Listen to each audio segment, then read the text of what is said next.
The fight between Luffy and Usopp was gut-wrenching to say the least, but I honestly changed my stance a little bit after hearing from Usopp's mouth that he knew the Going Merry was done. One Piece, chapter 351, Clabautermann, Claptrap, Klabautermann. What a tale this is, where in one chapter you can be just excited and jumping up and down with joy, and then the next chapter you can be sad and tearing up and crying. And in the next chapter, you can be just angry because of what's going on with these characters you've come to know and love, man. Well, hello, my brothers and sisters of the Nerd Nation. I, as always, am Jim, here to bring you another review on the awesome and heartfelt, touching, heartwarming, pig-headed, sometimes stubbornish tale of One Piece. Our last chapter saw us take the primary focus off of what's been going on, of course, with the other Straw Hats, you know, mainly being the main force, I guess you would call it, of Luffy and Zoro having been tossed into the sea, the mansion that's burning down, you know, Chopper being under that, Nami being knocked unconscious, and all that we were taken away from in the last chapter to go and really see CP9 getting on the trail of where this hidden warehouse is that Franky's at with Usopp.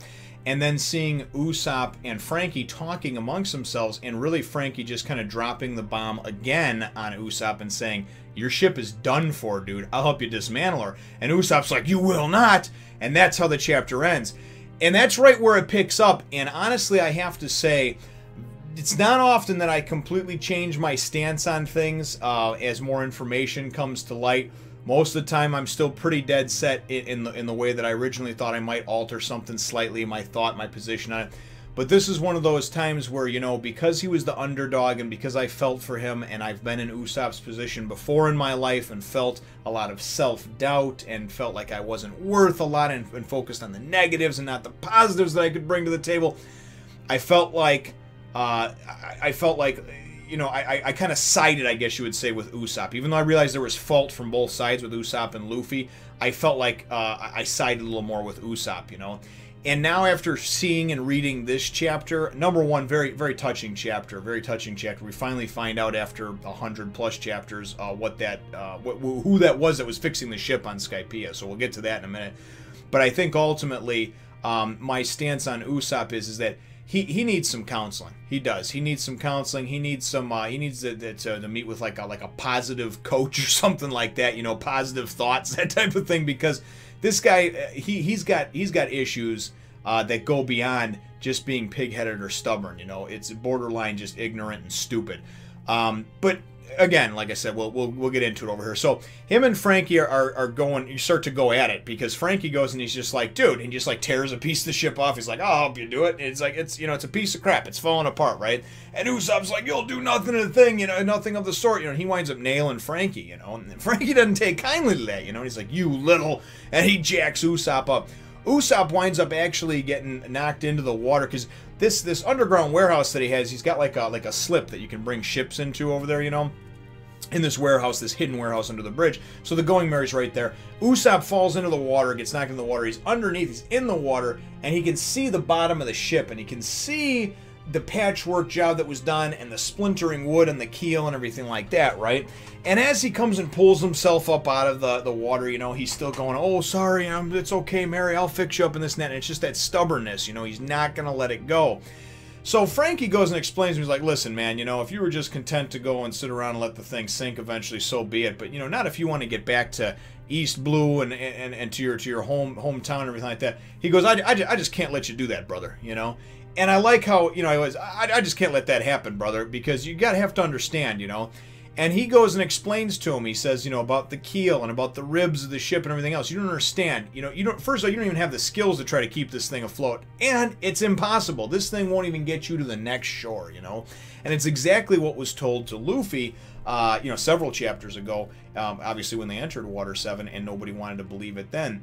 The thing that really bothered me, and I shouldn't say bothered, but it just pissed me off about this whole thing, especially because I kind of felt like I leaned towards Usopp's side with things, is he looks at Franky dead in the face and he goes, I know. I'm like, what? What do you mean you know?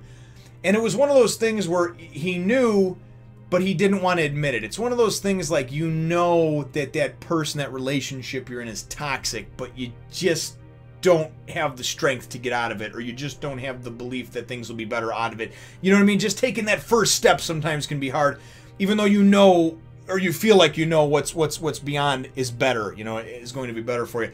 And I feel like that's what happened. But ultimately, I mean, even Franky was just like, God, you know, and you still went and split with your shipmates because of that. And that's where I think that Usopp has problems that he needs like psychological counseling for, because obviously it went deeper than just that. It was really him not feeling good about himself, period. And I think just using this as a good excuse to be able to go and say, you know what, I'm worthless anyway, so we're just gonna, you know, we're gonna end it here. But I think some of it too was obviously just that not wanting to let go, you know, just being stubborn and everything. And it's funny because then you get the two little sidekick girls with the square afros that are just like, oh wow, you know, even though he knew that, he still did. Wow, that's cold, you know. But really that's what wound up coming out of this chapter. But then so he goes and he tells Franky, he says, you know, no, he goes, you know what, I've known for a while. He goes, and then he goes and he kind of recaps or recants, you know, has like a little flashback, so to speak, of the night that he was actually on the Going Merry, you know, or actually when they were on Skypiea, and he got up to take a piss, and then he wound up going over and, you know, kind of hearing the clanging and banging hammers and stuff on the Going Merry, and didn't really know what he saw and everything else, you know, and you didn't know if it was a ghost, but the Going Merry was like shoddily fixed up the next day, not very. He said there was just some roughshod repairs, you know, some half-assed type of repairs the next day. But he goes, I know you'll think I'm crazy, but I felt like I heard the Mary or somebody talking to me saying, it's okay, I'll hang in there for, I'm done for, but I'll hang in there for just a little bit longer. I'll get you to the next shore, you know? And Franky's like, no, I don't think that's crazy at all. And that's when I was like, what? And he goes and he says, and he uses this big long name, and I think he calls it, Klautermann. Wait, no, I'm sorry, Klabautermann. Yeah, Klabautermann. That's the best way I can pronounce it.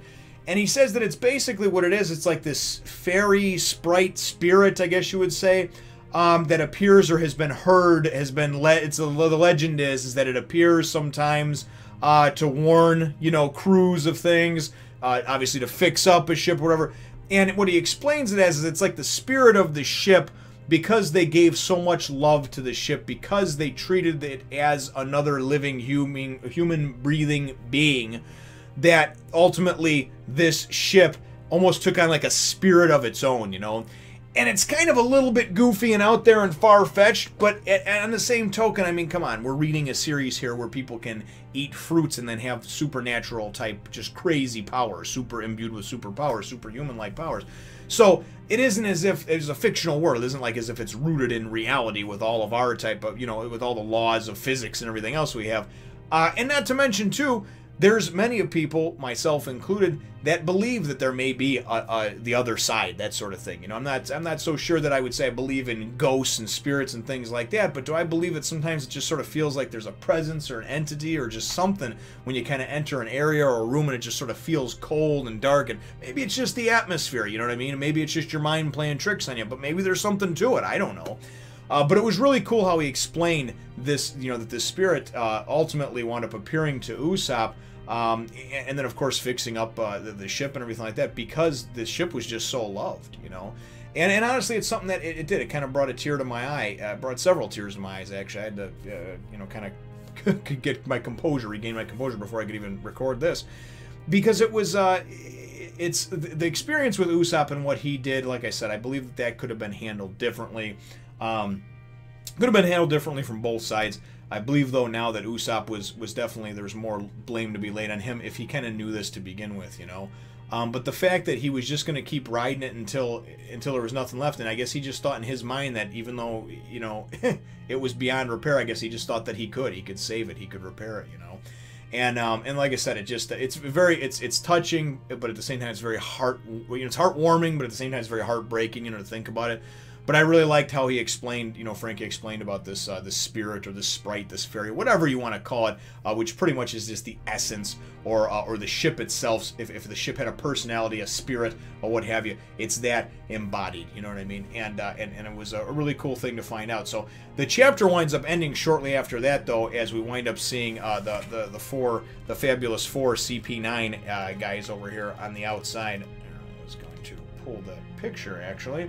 Anyway, and then, you know, but I just love that when Usopp, he's just like crying out. He's like, I knew the Mary was done for, you know, and he's just finally spurting it all out.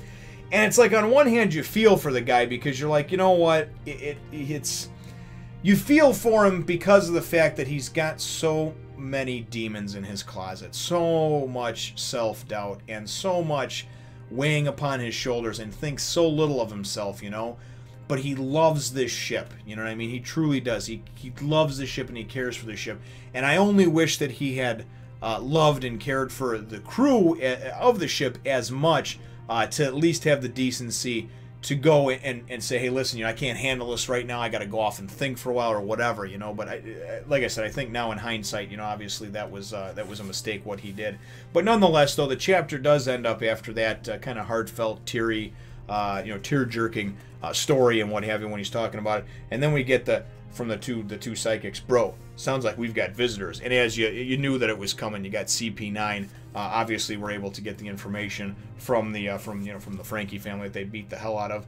And like I said, just very, very touching though, as far as the whole Klabautermann thing and, you know, the ship itself and everything like that, man. It had me teared up. It had me crying. So anyway, my chapter question though, brothers and sisters, is what are your thoughts on this whole experience? I know many of you probably got on me because you know, obviously you had read 10 chapters ahead and you knew about, and then you probably were angry because you felt like, well, Usopp was being an ass and he knew he was being an ass.